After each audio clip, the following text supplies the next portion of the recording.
Bienvenidos a la nueva temporada de Barra Libre. Empezamos con un día cargado de actualidad. Begoña Gómez ha ido a la Comisión de Investigación de la Comunidad de Madrid, aunque finalmente no ha declarado. En el Congreso, la sesión de control al Gobierno ha estado marcada por una nueva ausencia de Pedro Sánchez, que no ha acudido a dar explicaciones por la gestión de la Dana. Por otra parte, la atención se centra ahora sobre Teresa Rivera, a quien la oposición puede frenar el nombramiento como comisaria europea. Además, media España se encuentra ahora mismo en alerta naranja, sobre todo de nuevo en las zonas de Valencia y Málaga. Están además con nosotros para abordar estos temas el director de Voz Populi, Francisco Rosell, bienvenido. ¿Qué tal? Muy buenas. Y nuestro compañero Iván Libreros, redactor de esta casa, que además ha tenido la oportunidad de estar esta mañana en la Comisión de Investigación de Begoña Gómez. Bienvenido. ¿Qué tal? Muchísimas gracias. Vamos a empezar además precisamente por este tema. ¿Qué os ha parecido la escena de Begoña Gómez de esta mañana en la Comisión de Investigación? Bueno, yo creo que ha sido una comparecencia muy interesante por varias razones. Primera, era evidente que ella no iba a declarar, porque si no lo ha hecho ni está colaborando con la investigación del juez Peinado, no lo iba a hacer ante una comisión parlamentaria, lo cual es bastante evidente. Pero yo creo que dentro de que las comisiones parlamentarias en general tienen mala prensa, y con razón, yo creo que la actitud y el interrogatorio al que ha sido sometido Begoña Gómez, aunque no haya respondido, ha puesto en evidencia la gravedad del caso. Y yo creo que ha sido muy aprovechable, con una circunstancia añadida.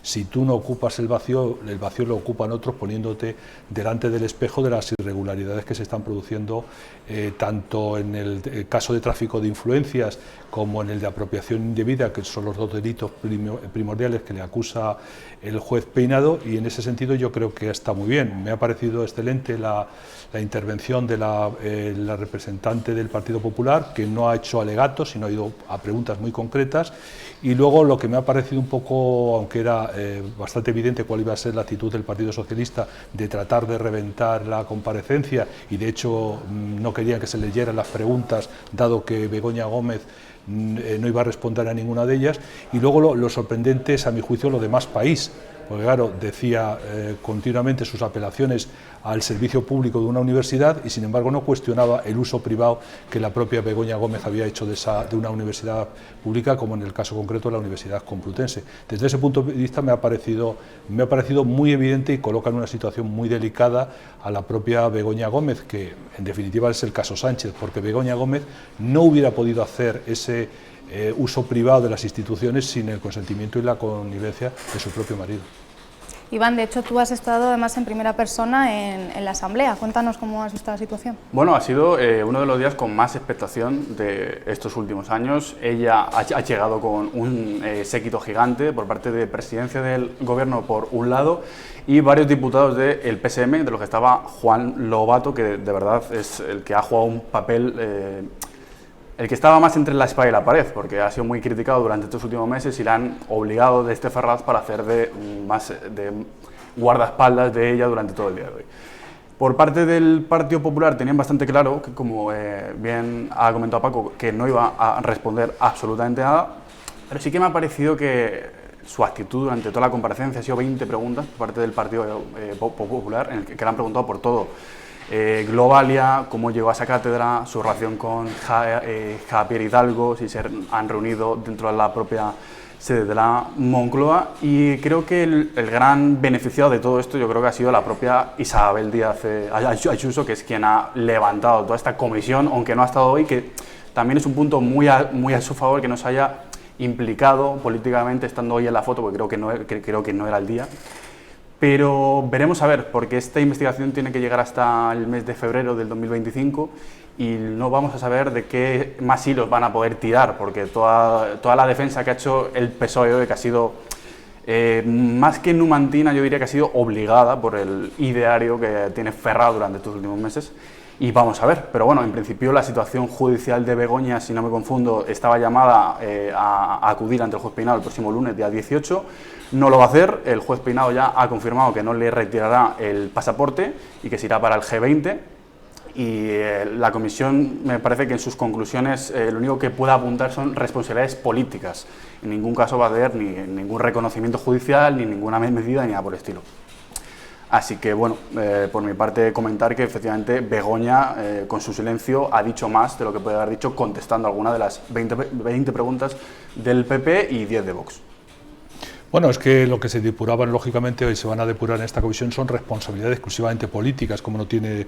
Pero sí es muy importante porque hemos visto muchos casos, por ejemplo, en otros gobiernos, es la primera vez que tenemos un presidente del gobierno que su mujer está imputada. Esto es un caso insólito en las democracias europeas y occidentales, en este caso, y hemos visto como en otros países rápidamente se toman responsabilidades políticas con la sola publicación de un escándalo en la prensa, sin necesidad de ir más lejos. Es más, hubo un ministro alemán que tuvo que dimitir porque copió parte de su tesis, caso que es de Pedro Sánchez. Sin embargo, Pedro Sánchez se ha atrincherado en el poder, se atrinchera en la situación absolutamente poco decorosa, incluso con digamos, ribetes de delito penal de su mujer e incluso de su hermano. Es que, claro, eso demuestra un poco la excepcionalidad del momento que estamos asistiendo.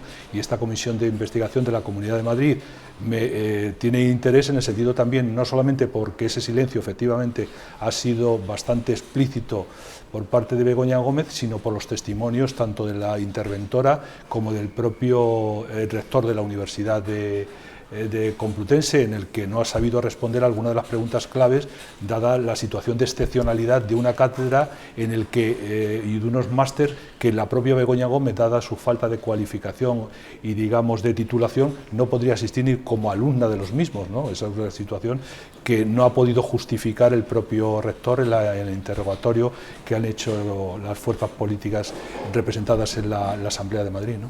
Continuando con la mujer del presidente, tenemos a nuestro compañero y jefe de opinión, Alejandro Vara, bienvenido. Hola, ¿qué tal, Susana? ¿Qué nos puedes contar tú del silencio de Begoña Gómez? Pues el silencio de Begoña era lo que todos esperábamos, lo que pasa es que de lo poco que ha hablado, no ha llegado a un minuto, hay por lo menos una cosa que a mí me ha irritado profundamente cuando dice, bueno, yo soy una persona más, como millones de españolas que salen cada día a trabajar con el esfuerzo, ¿cómo? Perdón, ¿como millones de españolas? ¿Tiene usted ese morro de decir como millones de españolas? Millones de españolas cogen el teléfono y viene el presidente de una multinacional a favorecerle en el impulso de su máster. Millones de españolas sin haber terminado, a lo mejor difícilmente el bachillerato, pueden darle un máster, pueden darle todo lo que le ha dado la universidad. A ella dices, bueno, esto es como un sarcasmo, se estaba riendo de todos nosotros, pero en fin, menos mal que no ha hablado mucho más. Luego también me ha gustado, porque como casi no la hemos visto, nada más que cuando entra y sale prácticamente de la Plaza de Castilla, de los juzgados, hoy la hemos tenido sentada casi durante una hora y hemos podido ver ese hieratismo frío que tiene. Es una mujer dura, eso sí que también es verdad, ¿eh? No movía ni una ceja.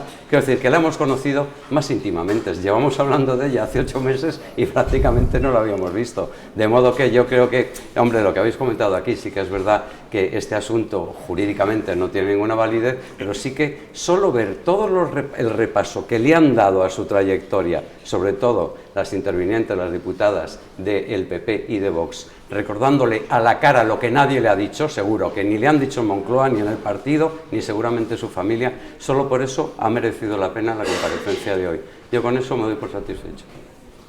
Y si Begoña Gómez no ha hablado, Pedro Sánchez tampoco lo ha hecho porque no ha estado en la sesión de control de este miércoles, que además se suma ahora a la polémica con Teresa Rivera porque está en el ojo del huracán ahora mismo en la Unión Europea.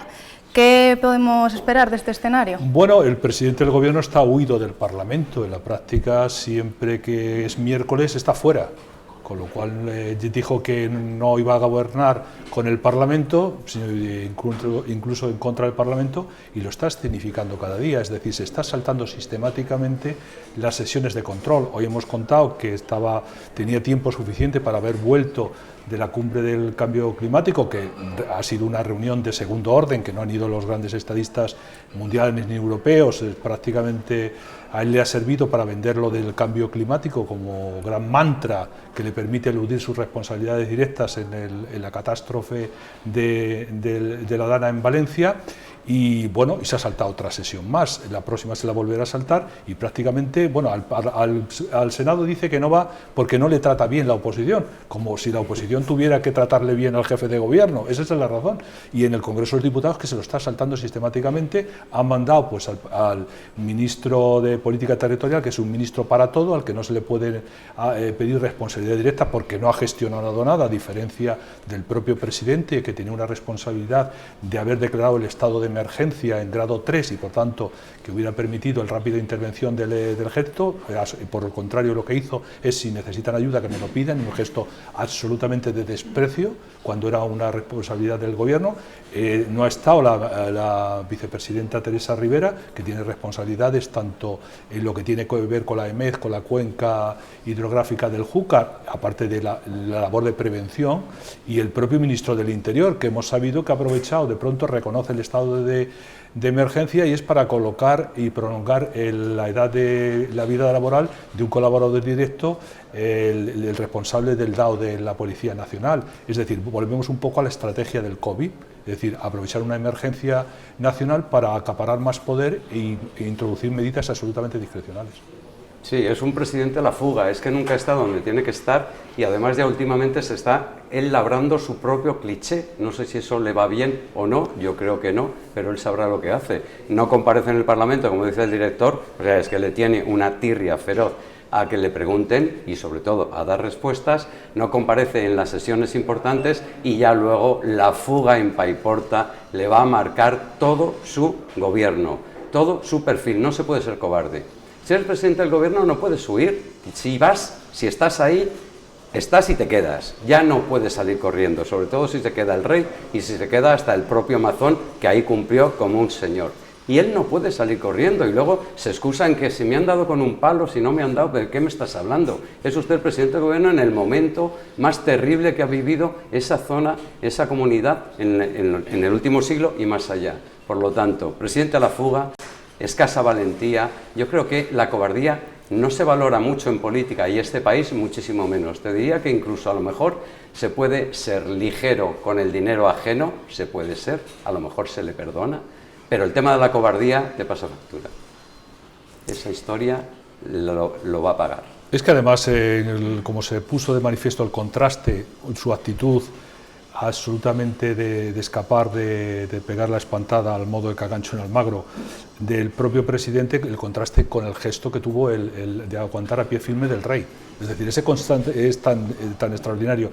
Yo creo que el prestigio es en algún momento la buena imagen que ha tenido Pedro Sánchez en los medios internacionales, en la prensa internacional.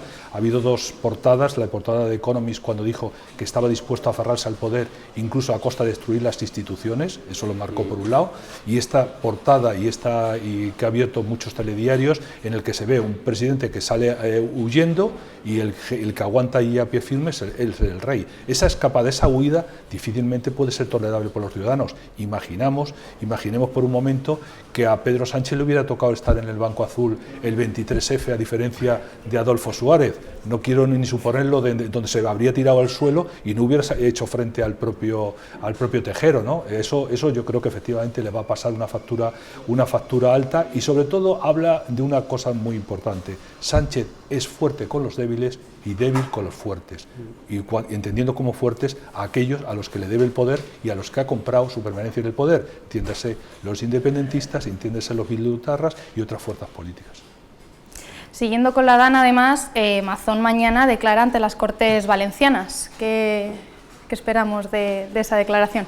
Bueno, yo creo que hay mucha expectación, aunque siguiendo con los símiles taurinos, tarde de expectación, luego tarde de decepción, ¿no? Vamos a ver qué ocurre. Yo creo que Mazón ha cometido graves errores, a mi juicio, pero no es el gran responsable, como se está tratando de hacer por parte del Gobierno. ¿Qué error cometió? A mi juicio, el error principal fue que no actuó desde el primer momento. Es decir, esa comida en la que estuvo fuera de juego le marcó. Es verdad que los avisos de la EMED fueron un poco contradictorios, porque él se metió en esa comida diciendo que a las 6 de la tarde habría pasado todo el peligro.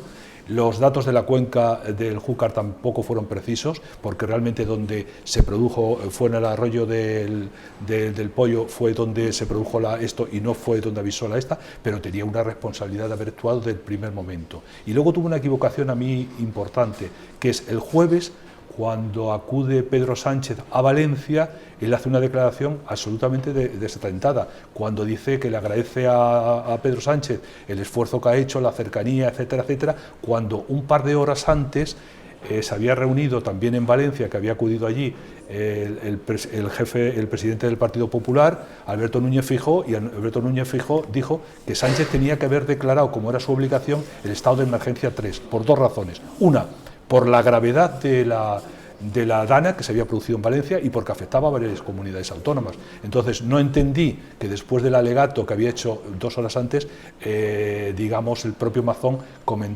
hiciera este comentario. Yo creo que él estaba rumiando la comida de marras y sabía que en algún momento podía ser un motivo de escándalo. Pero insisto, vamos a ver lo que ocurre mañana, porque se juega mucho. Hombre, a mí me da la sensación de que algo de perdón tendrá que pedir. También no lo ha pedido el PSOE, por supuesto, nadie del PSOE ha pedido perdón, como si no hubieran estado nunca allí. La vicepresidenta y todavía ministra Teresa Rivera no pidió perdón, le lanzó simplemente un gesto de solidaridad a las víctimas hasta ayer, que la vimos en el Parlamento Europeo. Mazón,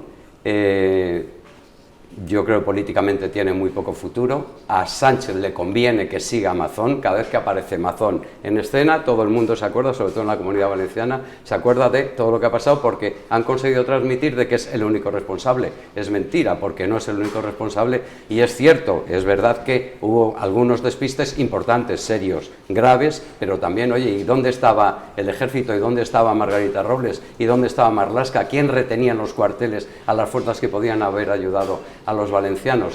Bueno, pues sí, puede que Sánchez sea el presidente del club de fans de Mazón, puede que quiere que siga allí, no sé cuánto tiempo seguirá. Ahora parece que va a anunciar que va a hacer una remodelación de su gabinete y va a quitar a unas consejeras y poner algún otro, no lo sabemos muy bien, pero seguro que va a comer el turrón, seguro. Lo que no sé si comerá las torrijas, porque me da la sensación de que se le va a poner la situación de la reconstrucción bastante complicada. Él va a intentar permanecer lo que haga falta, pero creo que en Génova no les conviene mucho que siga Mazón. Despedimos ahora a nuestro compañero Alejandro. Muchísimas gracias, Alejandro, por estar aquí con nosotros para abordar el siguiente tema. Bienvenido y muchísimas gracias. Igualmente, por estar gracias. aquí. Se ha incorporado ahora a la mesa nuestro compañero Joan Guirado. ¿Qué tal? A propósito de lo que comentaba nuestro director sobre los desplantes de Sánchez con la Casa Real, ahora, ¿qué va a pasar con la cumbre iberoamericana? Bueno, en la cumbre iberoamericana vamos a tener pues otro número, si me lo permitís, y es que por primera vez el presidente del gobierno no va a acompañar al rey.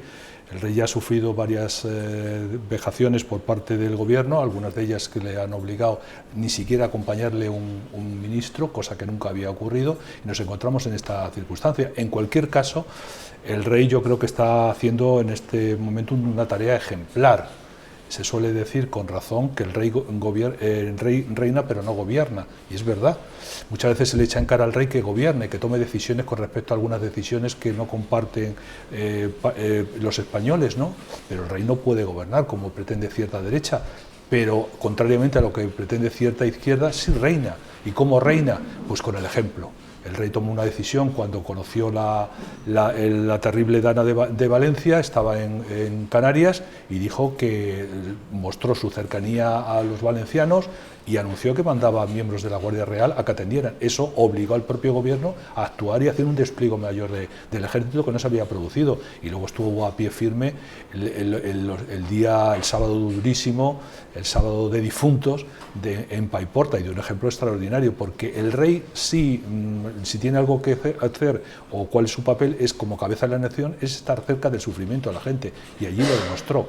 Desgraciadamente el gobierno muchas veces no lo acompaña, pretende orillarlo y suplantarlo en algunas circunstancias. Lo vimos durante el COVID y lo seguimos viendo, esa tentación por parte de Pedro Sánchez, que parece que hizo no solamente aquel momento, la primera vez que asistió como presidente del gobierno a la celebración del 12 de octubre y se quedó en línea de saludo, sino parece que ha hecho de ello un motivo para toda su legislatura, ¿no?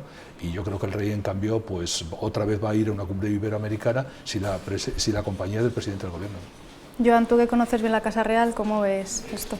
Esto no ha sentado especialmente bien. Venimos ya de varios viajes, como bien decía Paco, en los que Moncloa ha dejado solo al rey Felipe, es decir, sobre todo en tomas de posesión de mandatarios latinoamericanos. Normalmente siempre le acompaña un ministro de turno. Hemos visto incluso, por ejemplo, en la toma de posesión de Lula da Silva, cómo llegaron a ir dos ministras, que fueron Irene Montero y Yolanda Díaz, que no les tocaba, pero que se unieron al paquete para viajar gratuitamente en el Falcon. Y evidentemente que ahora en una cumbre iberoamericana que además impulsa a España, que no es una cumbre cualquiera internacional en la que España participe, no, la sede de la iberoamericana está en Madrid, está en España. Hay una relación importantísima porque España es precisamente ese nexo de unión entre Latinoamérica y la Unión Europea, y en Moncloa justifican que el presidente no vaya porque quiere estar pendiente del Comité de Crisis de la Dana, ¿no?, que es su único acto en agenda que tenía este miércoles. Lo comentaba bien Paco, anoche, la noche del martes al miércoles, podría haber dormido en Madrid, hubiese llegado a las 11 de la noche, prefirió dormir en Bakú, en Azerbaiyán, y volar esta mañana para no ir a la sesión de control, a la cumbre del clima, a culpabilizar de lo que ocurrió en Valencia, al cambio climático. Sí que tuvo tiempo de ir, en cambio la cumbre iberoamericana no, y el lunes sí que tiene tiempo de ir al G20 de Brasil. Es decir, que al final hay excusas que puede parecer que te tomen por tonto, por decirlo coloquialmente, pero es que hay excusas que directamente no se sostienen por ningún lado. Pues hasta aquí la actualidad del momento. Muchísimas gracias, Paco, por estar aquí con nosotros. A ti, Susana. Muchísimas gracias, Joan. Y a ustedes les esperamos en la próxima edición de Barra Libre y les invitamos a que nos sigan la información de Voz Populi en las redes y en nuestra web. Gracias por seguirnos desde sus pantallas.